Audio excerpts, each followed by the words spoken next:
నెల్లూరులో ఎమ్మెల్సీ చంద్రశేఖర్ రెడ్డికి డీఈఓకు మధ్య వాగ్వాదం జరిగింది. జిల్లా పరిషత్ సమావేశంలో స్కూల్ కమిటీ ఎన్నికల నిర్వహణపై చర్చ జరిగింది. ఈ నేపథ్యంలో ఎన్నికల నిర్వహణ సక్రమంగా జరగలేదని చంద్రశేఖర్ రెడ్డి అన్నారు.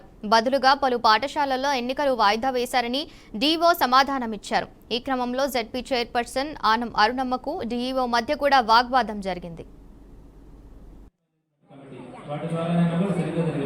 మార్పులు జరిగాయా?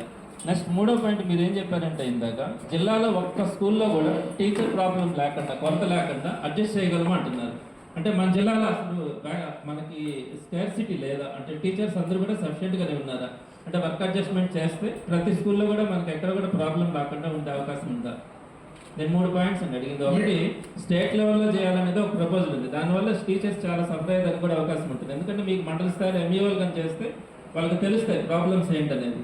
ఇక్కడ ఉన్నటువంటి అడ్జస్ట్మెంట్స్ కూడా స్టేట్ లెవెల్లో జరిగిన ప్రాబ్లమ్స్ ఉంటాయి.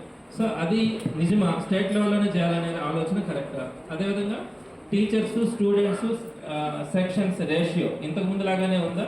ఏదైనా మార్పు ఉందా? మన జిల్లాలో టీచర్ స్కేర్సిటీ ఉంటుందా? అంటే ఈ వర్క్ అడ్జస్ట్మెంట్స్ అయిన తర్వాత స్కేర్సిటీ ఉంటుందా? ఒకవేళ ఉండకపోతే జరిగినట్టుగా కనీసం ప్రతి క్లాసులో మీకు ఇస్తున్నాము, పేరెంట్స్ అందరూ అటెండ్ అయిన పేరెంట్స్ అందరూ సిగ్నేచర్స్ చేసి వాళ్ళందరూ కూడా ఎవరిని ఎన్నుకున్నారో క్లాస్ వైజ్ గా కూడా ఇక్కడ డేటా ఉంది. చైర్మన్, వైస్ చైర్మన్ ఎన్నుకొని వాళ్ళు ఓటు తీసుకొని చైర్మన్, వైస్ చైర్మన్ అనేది మాత్రమే ఆగింది. మరి జరగట్టే కదా సార్? అది మీరు చేయలేదు సార్. మేం కాదు కదా సార్. ఇప్పుడు మీరు ఆపింది మీరే. నో సార్, నేను ఎందుకు ఆపుతా సార్? ఇప్పుడు ఈ ప్రాసెస్ చేసేది అటెండ్ అయిన వాళ్ళందరూ కూడా సెక్షన్ వారీగా మీరు కమిటీ 3 మెంబర్స్ కమిటీ అనేది ఫామ్ అవుతుంది కదా. ఇదంతా ప్రాసెస్ ఎవరు చేస్తారు? సిగ్నేచర్స్ చేసి మీరు ఇచ్చిన ఫామ్స్ లోనే ఈ ప్రాసెస్ అంతా కూడా కంప్లీట్ అయింది. ప్రతి తరగతికి కూడా ఎంపిక అయిపోయింది. ఈ ఎంపిక ఎవరు చేస్తారు? ఎందుకు